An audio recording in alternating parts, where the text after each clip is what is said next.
Hi, I'm Roopali. Let's talk VAT.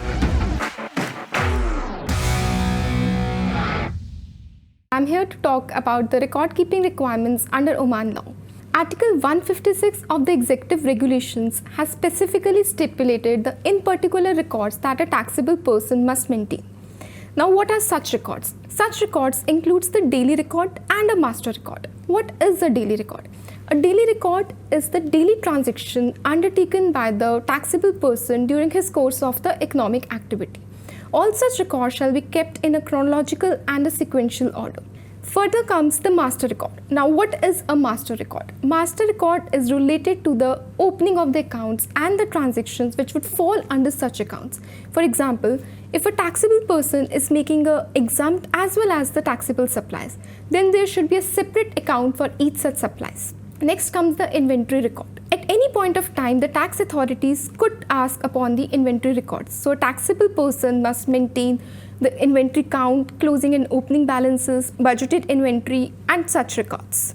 Now comes the another crucial requirement, which is the supplies of goods and services made within GCC countries and the supplies of goods and services maintained outside the GCC countries and the custom documents in regard to these supplies being made. So it is very important to maintain all the records and documents for such imported goods and services. If a taxable person is making a zero-rated supply under Article 51 and 54 of the Oman law, then all the records and documents proving or substantiating such supplies are to be taxed at zero rate. All such records and documents shall be maintained. Another crucial requirement over here is all the tax invoices and other documents such as tax credit notes issued as well as received by a taxable person shall be maintained. Now, if a taxable person has adopted any certain tax treatment, then what is the correctness, what is the rationale behind that tax treatment being adopted by a taxable person?